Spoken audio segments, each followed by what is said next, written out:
Hey there, I'm Rick, but my buddies call me Head. I work as a broadcast engineer at WBDK, a local CBS station in Atlanta, Georgia. I've got a fancy graduate degree from MIT in electrical engineering and computer science, and I also picked up another degree in broadcast technologies. I've been working in this field for 22 years, taking on some challenging roles along the way.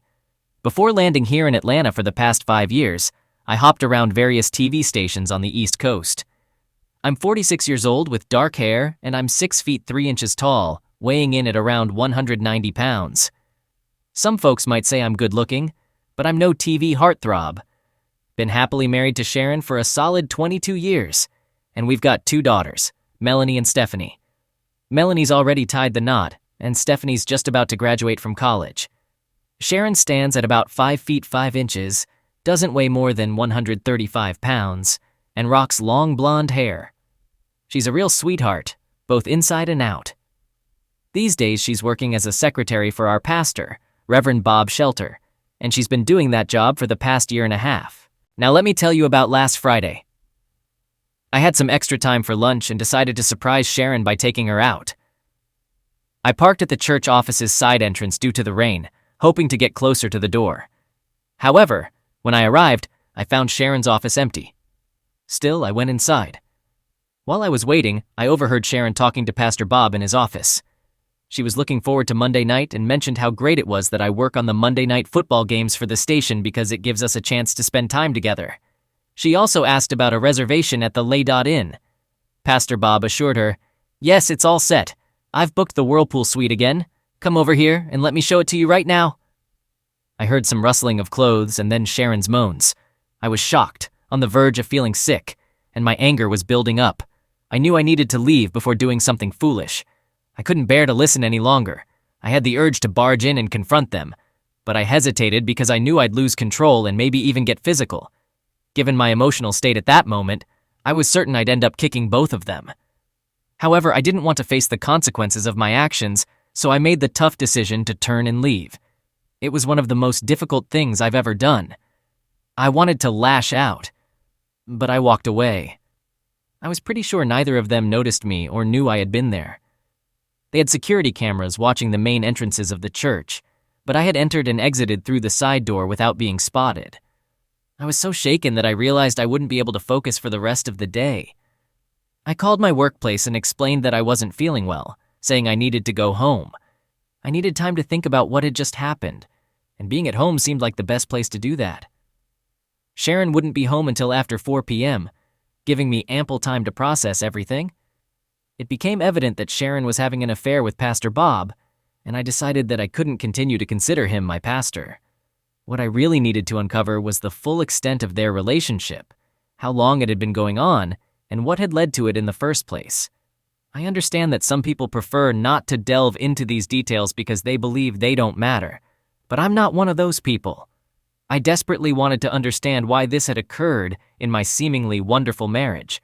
A marriage that, in Sharon's eyes, apparently wasn't as wonderful as I thought. She wasn't the sweet person I had believed her to be, and I was determined to uncover the truth. I wasn't weak, and I was determined to get to the bottom of this situation, ensuring that both of them faced the consequences of their actions.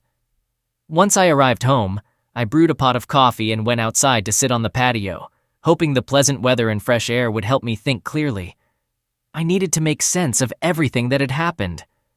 I won't deny that I shed a few tears that afternoon because I did. I understand I don't own Sharon or her body, but it deeply hurt me to think she'd been sexually involved with another man, or perhaps more, when she had promised herself to me on our wedding day. Some might not take those vows seriously, but I did, and I believed she did too. Such a situation makes you question your entire set of values and wonder if you've been foolish your whole life to believe in faithfulness and love, and all that comes with it. Regardless of what anyone says, the most damaging part of a cheating partner isn't just the physical act. It's the loss of trust in them and everything they say or do. It's like throughout your whole marriage you thought they had your back, but now you realize they don't, leaving you feeling exposed and scared. Despite being 6 feet 3 inches tall and weighing 190 pounds, I felt vulnerable and frightened. It underscores how a cheating spouse can affect a person's emotional well-being. As I sat there, Battling my emotions and trying to stay calm and logical so I could process everything, I realized there were things I had questioned in the past but let go because of the trust I had in Sharon. These were little things that didn't seem significant at the time, but had now formed a heavy lump in the pit of my stomach as I connected the dots. How could I have been so foolish? It was trust, plain and simple. I had put my trust in her, and today, that trust lay shattered. What I needed were cold, hard facts. I wanted to know why this had happened. I wanted to understand the duration, frequency, locations, and who else might be involved. My trust had evaporated, and I was determined to find the answers I needed. As an update, I didn't think I could face Sharon just yet without revealing my feelings, so at 3 p.m., I decided to leave the house before she returned. I drove into town and stopped by the station to pick up a few things I'd need for the next couple of days. I popped into my boss's office and asked for a couple of days off early in the week, explaining that I was dealing with some personal issues and not feeling well. He agreed, so I left and went to Frankie's to hang out until I had to go home. Around 5 p.m., I called Sharon to let her know I'd be stopping for a while and wouldn't be home for dinner. She seemed annoyed with me and mentioned how she was feeling amorous tonight, and I would have been in for a treat. However, my plans were already made, so I told her to keep the mood hot for me, assuring her I'd take care of her when I got home. She replied sternly, "Don't count on it, mister. If you think you can treat me like that, you won't be getting anything for a while." Deep down, I thought to myself that this was precisely what I wanted to happen. I arrived home around 10:30 p.m., feeling quite intoxicated, but not too drunk to notice the bedroom door was shut and locked. I smirked at that and knocked on the door to see if she was awake, though I doubted it. I yelled, "Fine, if this is the game you want to play, then don't expect any intimacy from me, just deal with it."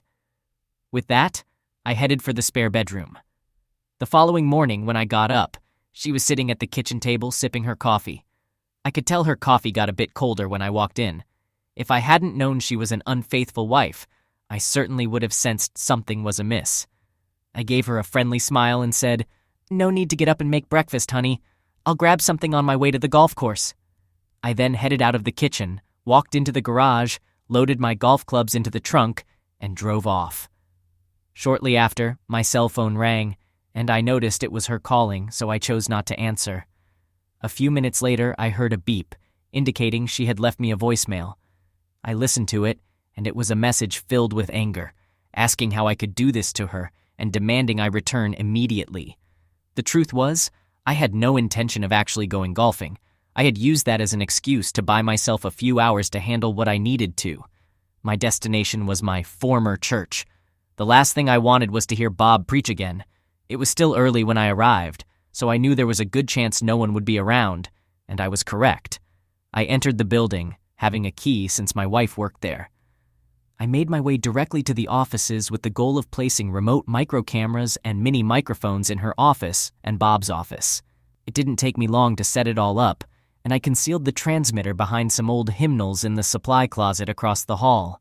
I had the receiver in my trunk, and I wired it into my car's electrical system. This way, I could monitor their conversations and activities whenever they were in their offices.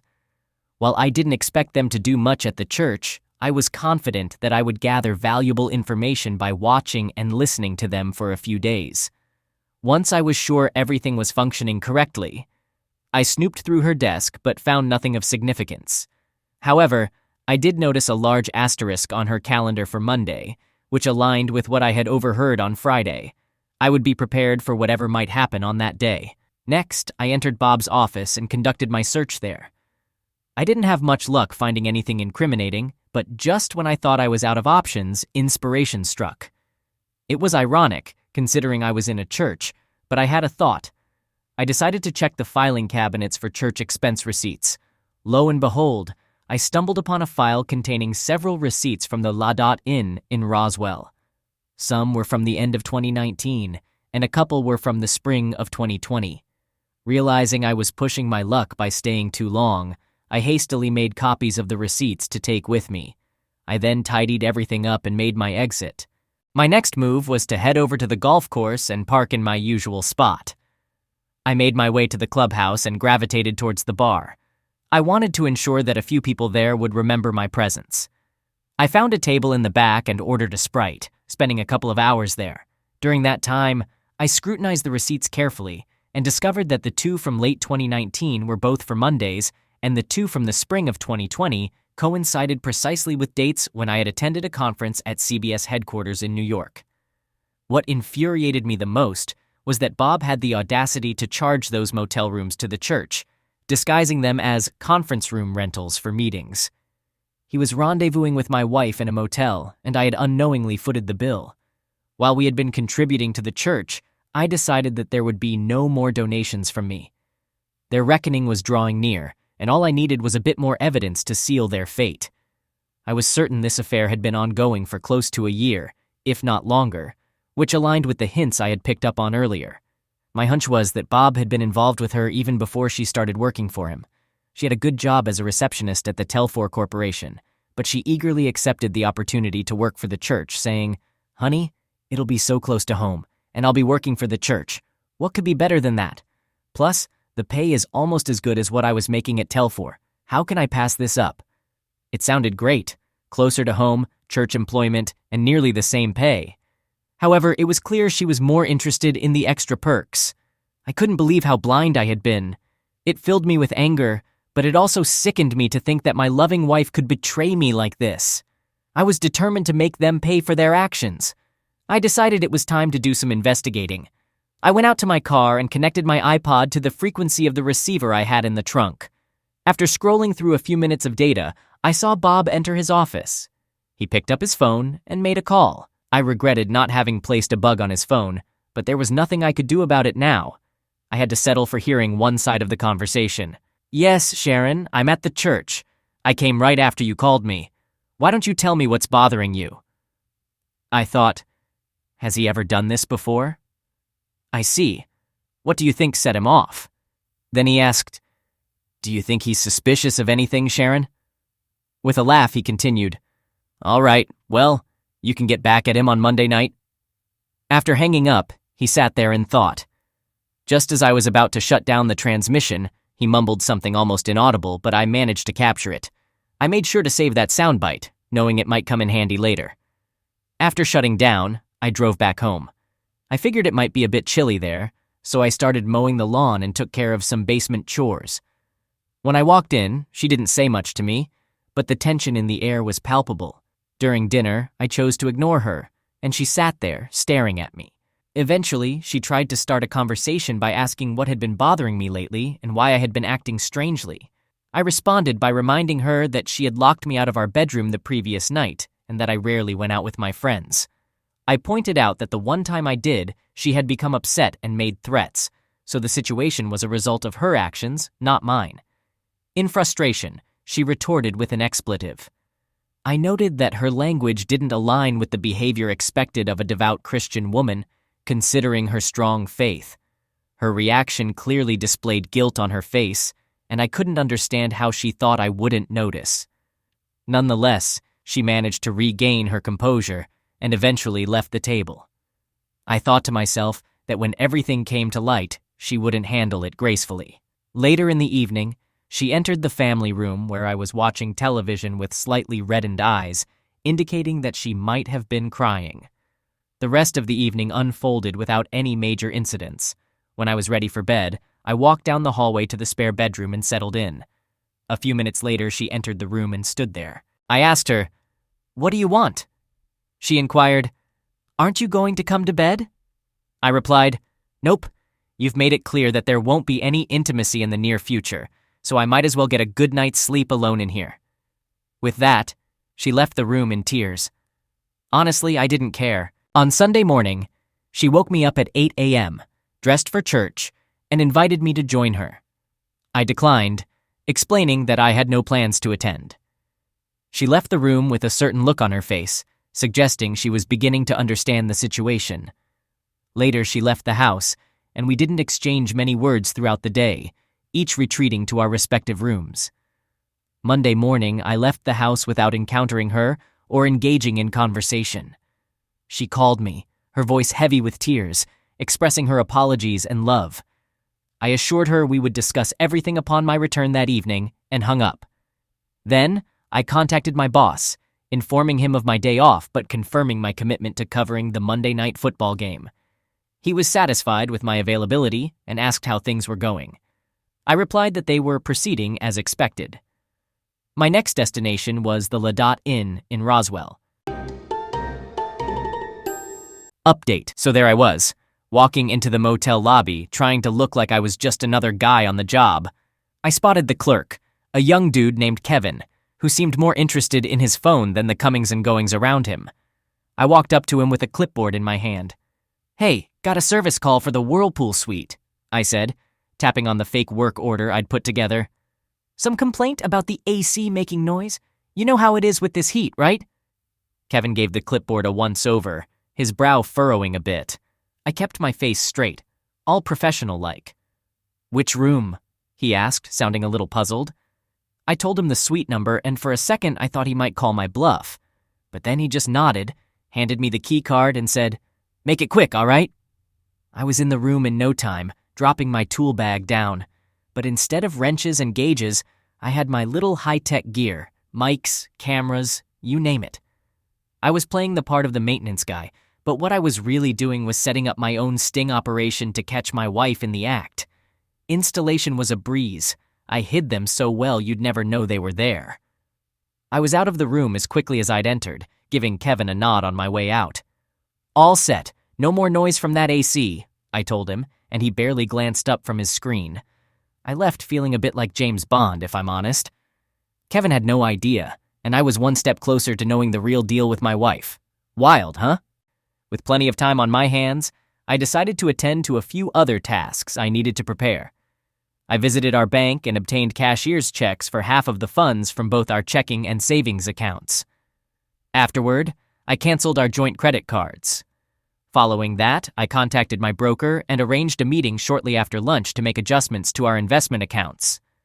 I also reached out to my attorney to discuss the divorce and other legal matters. We scheduled an appointment for later in the afternoon when he would be available.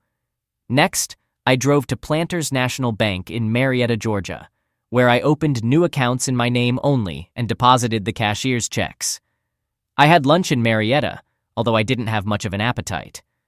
After finishing lunch, I headed to my broker's office to discuss the investment portfolio changes he had prepared. These changes divided our investments equally without selling any assets to avoid unwanted tax implications. I took the paperwork with me. Following that, I met with my attorney to review the divorce papers he had drafted. I proposed a no-fault divorce with an equal split of assets if my wife agreed to sign them immediately. If she refused, I had him include a provision for filing for divorce based on adultery. I was fairly confident she would sign them right away.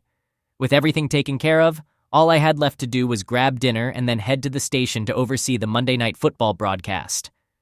After leaving my attorney's office, I turned on my cell phone and discovered a couple of messages from Sharon.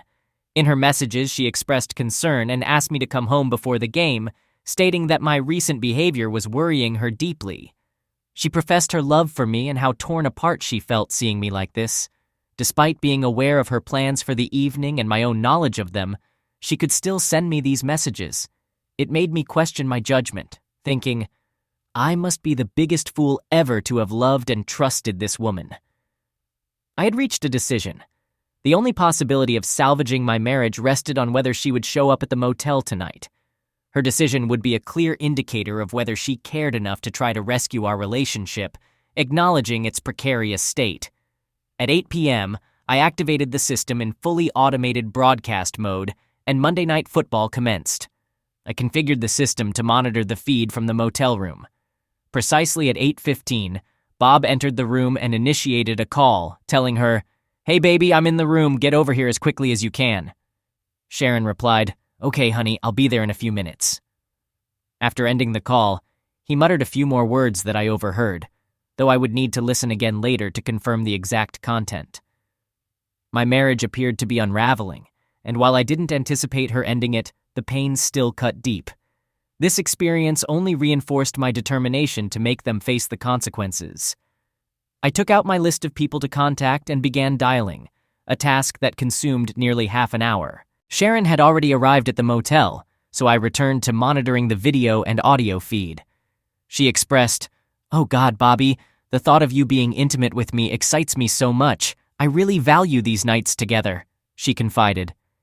In response, Bobby invited her closer, saying, "Tonight, darling, I'm going to fulfill your desires." She responded, "I adore it when you talk passionately to me, Bobby." My heart sank, and a nauseating feeling washed over me. Here were a pastor and a church secretary along with my once sweet and loving wife, descending into a dark abyss of depravity that I couldn't comprehend. In the moments that followed, I would witness just how twisted they could become. They both deserved the consequences that awaited them. There was no doubt about it. She positioned herself on the bed, and I couldn't bring myself to describe it any further. The person who had once been the love of my life. He finished his act, and I understood that our future together was irreparably shattered. Though consumed by agony, my seething anger kept me focused. If they had seen me in that moment, they might have cowered in fear and dread. At that point, I had lost much of my humanity. My sole purpose was to bring them to justice. After enduring their actions for 45 minutes, I had seen enough. It was halftime during the football game, and it was time for the halftime show.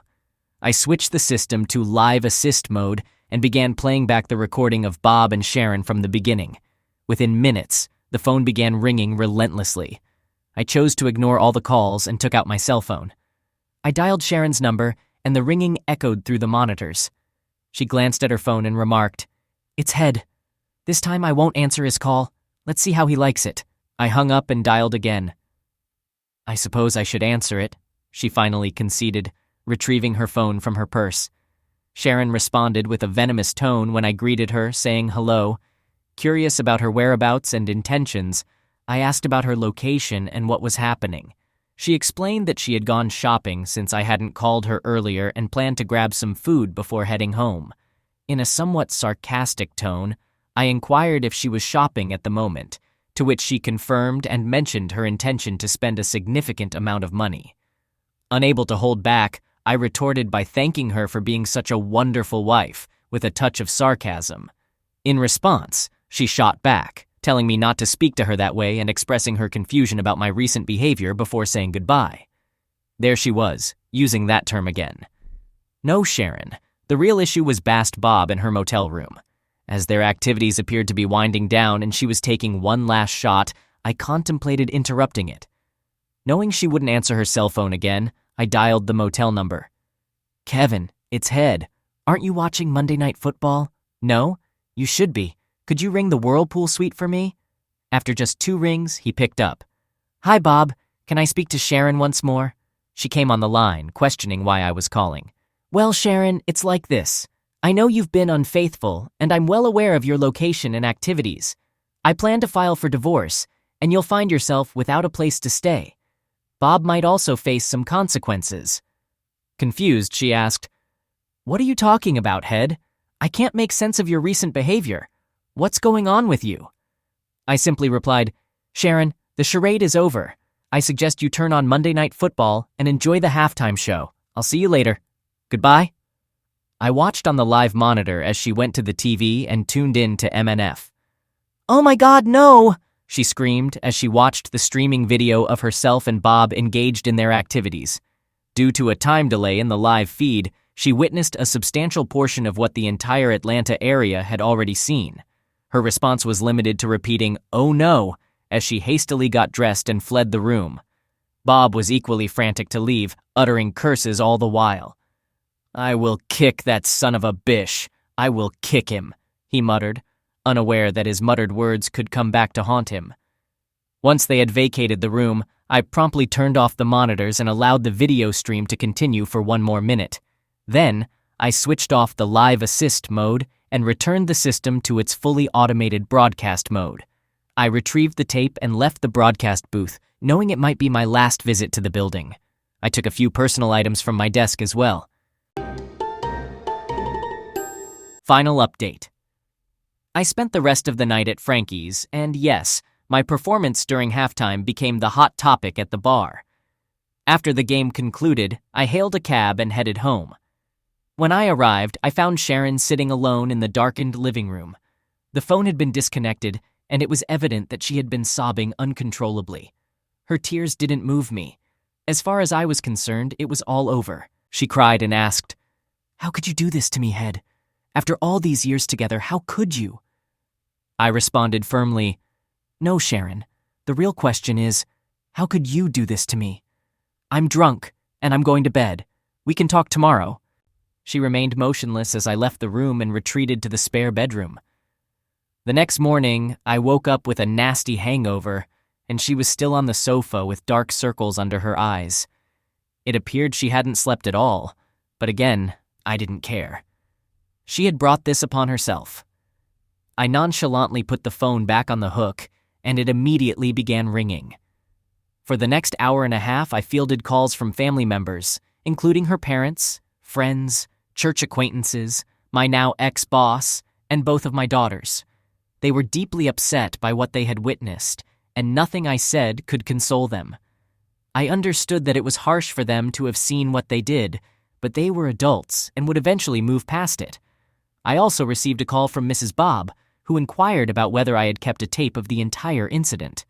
I assured her I had a copy securely stored and would provide it to her if she needed it. It was evident that everyone I had called had watched the Monday Night Football halftime show, and they didn't hesitate to let me know.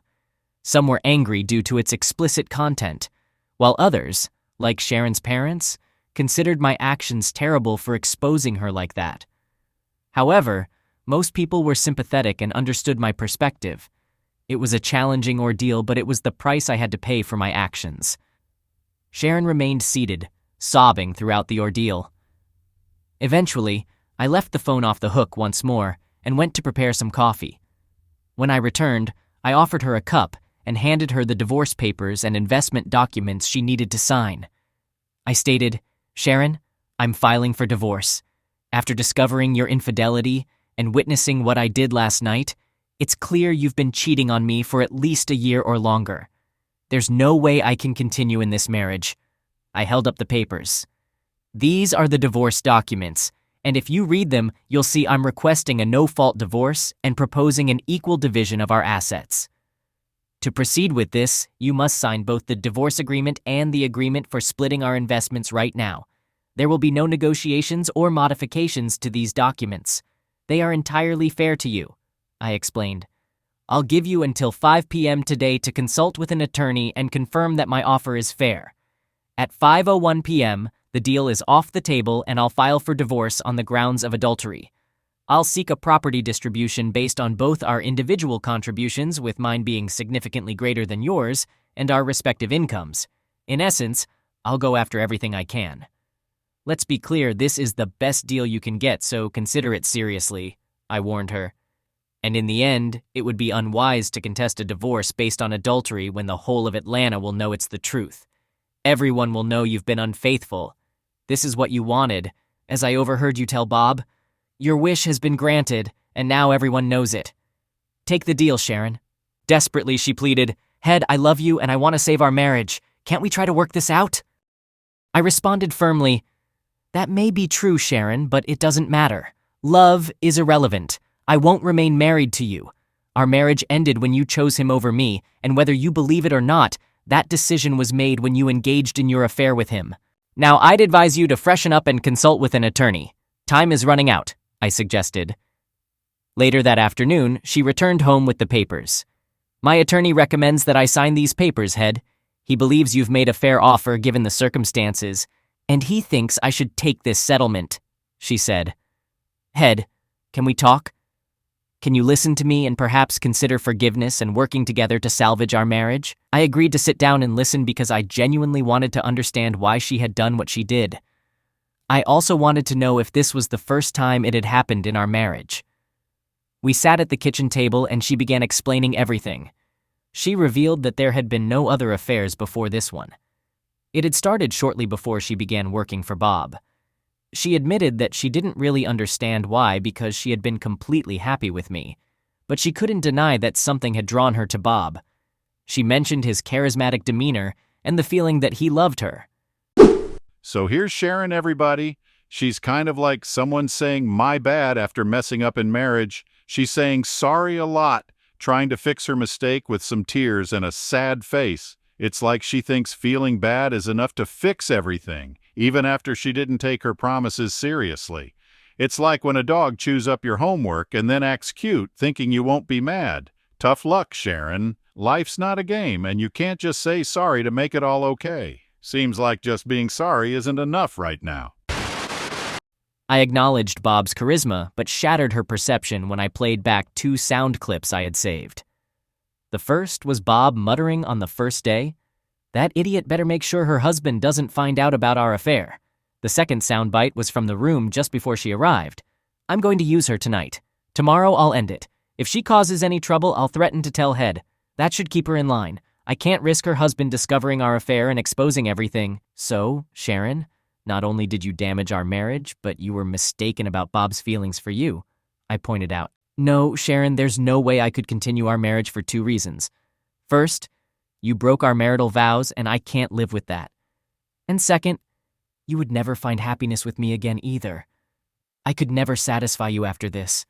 No, Sharon, no matter how much love there might be between us, it wouldn't be enough to overcome the damage you've done to our marriage."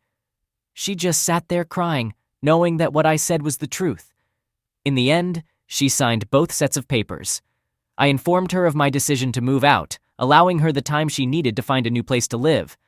I didn't believe she could afford the house, and to be honest, I didn't want to stay there either. Our agreement stipulated that the house would be sold, with the profits split evenly, just like our other assets. Besides, the house held too many memories that I wanted to leave behind. I gathered the paperwork and bags I'd prepared the previous day and left the house. I headed to my broker's office to drop off the papers and then checked into a hotel for the night. The following morning, I had an appointment with my attorney. We discussed the divorce papers, and he agreed to file them with the Superior Court of our county that same day. During our meeting, we also delved into the predicament I found myself in at the radio station and with the FCC. My attorney explained that the FCC had the authority to issue civil fines, revoke broadcasting licenses, or deny renewal applications. Furthermore, those found guilty of violating these regulations in federal court could face criminal fines and a maximum prison sentence of 2 years. Given the circumstances, my attorney believed that jail time was unlikely, but substantial fines and the end of my broadcasting career were inevitable. I would have to seek a new line of work. In just a matter of days, the consequences of my actions became painfully apparent. I was served with legal notices from the FCC and had to prepare for several days in court to defend myself. I won't bore you with the intricate details of the case, but suffice it to say that the fine imposed on me amounted to nearly a year's worth of my salary, depleting my savings account. Even worse, my broadcasting license was revoked, and I would be prohibited from working in my field for the next 2 years. However, there was a silver lining to this dark cloud. TT had watched Monday Night Football as well, and despite the illegality and vindictiveness of my actions, he showed me compassion. He offered me a job with responsibilities that complied with the FCC's restrictions. It seemed that he had experienced his own share of troubles in his recent divorce, particularly at the hands of Henry's daughter and Peter's sister, which may have softened his stance towards me. I suppose I did have one thing to thank HJ for in the end. Bob confronted me once at Frankie's. He seemed ready to throw a punch, but somehow I managed to hold one of his arms tightly. "Listen, Bob, I don't ever want to hear from you again. Is that clear?" I stated firmly. He grumbled, "Fine with me." I felt like giving him a final kick. "Bob, I possess an audio recording of you making threats against me. If I take that to the police, I believe I have every right to obtain a restraining order against you and possibly press assault charges. With the evidence on hand, you could end up serving time in prison. Is that what you want?" He shook his head in disagreement. As I delivered one more kick for emphasis, I added, "Well then, I suppose this will be our last interaction." He is no longer a pastor. He lost his job with the church, and the denomination revoked his license and nullified his ordination. The last I heard, he was working at a city travel agency. His wife divorced him on grounds of adultery, and she received a substantial settlement. I'm moving forward with my life. It's not perfect, but I'm finding ways to be happy. I've dated a few women over the past several months, but haven't gotten into a serious relationship. When the right woman comes along, I'll marry her. I know it's just a matter of time, and I'm willing to invest the time to find the right person for me. I occasionally run into Sharon. We both attended Stephanie's college graduation and the baptism of Melanie's first baby. I was polite, but I made it crystal clear that I had no interest in friendship or any kind of relationship with her. It was evident to me that she wasn't happy. I could see she was emotionally suffering from our breakup and regretted her actions. However, the issue was not her regret, but her betrayal of me and our marriage.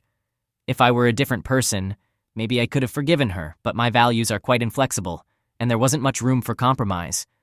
She will have to live the rest of her life with the knowledge that what she sacrificed for her affair with Bob was me and our life together. I was just an ordinary man who loved her deeply, but she chose to discard it all. Yes, she let go of me. Regrettably for her, she also forfeited any semblance of respectability, as anyone who witnessed her infamous performance during the Monday Night Football halftime show knows that she is an unfaithful wife. Rumors suggest that she receives numerous date offers. To her credit, she has declined them all. It's not a very fulfilling way to live life, but I didn't do this to her. She brought it upon herself.